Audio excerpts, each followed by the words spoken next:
উদ্দেশ্যটা হলো সংখ্যালঘুর ইস্যুটি আন্তর্জাতিক গণতান্ত্রিক বিশ্বের কাছে এটা খুব গুরুত্বপূর্ণ ইস্যু। এটা একটা ব্যান্ডিং করার জন্য, কারণ এই জায়গায় ডক্টর ইউনূস সাহেব যখন ক্ষমতায় বসে গেছেন, বুঝতে হবে পুরো গণতান্ত্রিক বিশ্ব তার সঙ্গে আছে। যারা আমাদের আইনের শাসন, সুশাসন, গণতন্ত্রের কথা বলে এবং এই বিষয়ে নানান ধরনের পদক্ষেপ বিভিন্ন সময় নেয়। ফলে এই গণতান্ত্রিক বিশ্ব জঙ্গিবাদের উত্থানে তারা আতঙ্কিত হয়। সংখ্যালঘুদের অধিকার নিয়ে তারা সবসময় সতর্ক থাকে। বিশেষ করে যখন আমাদের এখানে আহমদিয়া সম্প্রদায় আছে, আহমদিয়া সম্প্রদায়ের অধিকার রক্ষার জন্য সবসময় কিন্তু তারা সচেষ্ট থাকে। এটা এই জন্য না যে তারা আহমদিয়া সম্প্রদায়ের লোক, তারা সংখ্যালঘুদের অধিকার।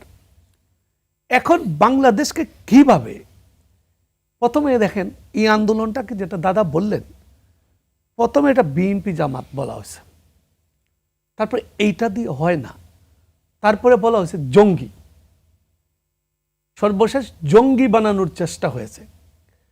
এখন এটা হচ্ছে সেই ধারাবাহিকতা। এটা কিন্তু এই সাম্প্রদায়িক যে ঘটনা, সেটা আমি বলবো এর আগের থেকেই কিন্তু এই আন্দোলনের একটা চরিত্র দেওয়ার সরকারি মিডিয়া, সরকারি কর্তৃপক্ষ সবাই এটা চেষ্টা করেছে। মানে সব সরকারের সময় করা হচ্ছে না, এইবারের আন্দোলনের কথা বলছি। এই আন্দোলনকে একটা ট্র্যাক দেওয়ার চেষ্টা করা হয়েছে, যে মানে এই গণ অভ্যুত্থানটাকে একটা ট্র্যাক দেওয়ার চেষ্টা করা শুরু থেকেই প্রথমে বলা হয়েছে এটা বিএনপি জামাত, তারপরে ওই সময় জামাত নিষিদ্ধ করা হয়েছে। কিন্তু আন্দোলনকারীরা কি জামাত নিষিদ্ধ হইলো না থাকলো, ইস্যুর মধ্যে কান দেয় নাই, কেউ একটা ট্রু শব্দ করে নাই, ইভেন জামাতও করে নাই। খেয়াল করবেন, সারা বাংলাদেশের যে একটা জনগণের একটা জাগরণ, এরকম একটা জাগরণ, যে ছাত্রদের যে অভ্যুত্থান, তার সঙ্গে ছাত্র জনতা এবং সর্বস্তরের মানুষের যে সংযোগ, এইটাকে দেখেন জঙ্গিবাদ হিসেবে আমাদের চোখের সামনে, আপনার চোখের সামনে এটাকে একটা জঙ্গিবাদ হিসেবে বলা হচ্ছে। তাহলে কি ব্যাপারটা এরকম দাঁড়াইলো, বিএনপি আর জামাত আর জঙ্গিরা? সেটা কি? এইটা আমি কয়েকটা ঘটনা বলি। এইটা হলো এই যে ঢাকা শহরের মধ্যে লুটপাট হয়েছে যখন এইবার এই আন্দোলন চলাকালীন সময়, কারণ বাংলাদেশ থেকে লুটপাটকারী খারাপ মানুষ কি চলে গেছিল নাকি? এটা তো সবসময়ই ছিল। এই খারাপ মানুষরা সুযোগ নিয়েছে, কার উপরে নিয়েছে? সংখ্যালঘুরা মানুষ নিরীহ, দুর্বল। একটা গ্রামে হয়তো ৫,০০০ লোকের মধ্যে ২০০ লোক হিন্দু, ফলেও ওর এখানে গিয়ে অত্যাচারটা করতে পারছে। আর কিছু কিছু ঘটনা ঘটেছে, যে দুই একটা উদাহরণ আমি দেই। দীপক নরসিংদীর পূজা উজ্জীবন পরিষদের নেতা, সে তো বাংলাদেশে একটা রায়ট সৃষ্টি করে ফেলছিল। আমার কাছে এখানে আমি একটু ভিডিও দেখে আসলাম। সে আন্দোলন চলাকালে একটা বোরকা পরা একটা মহিলাকে সে পিটাচ্ছে লাঠি দিয়ে, সাথে আওয়ামী লীগ যুবলীগের নেতারা।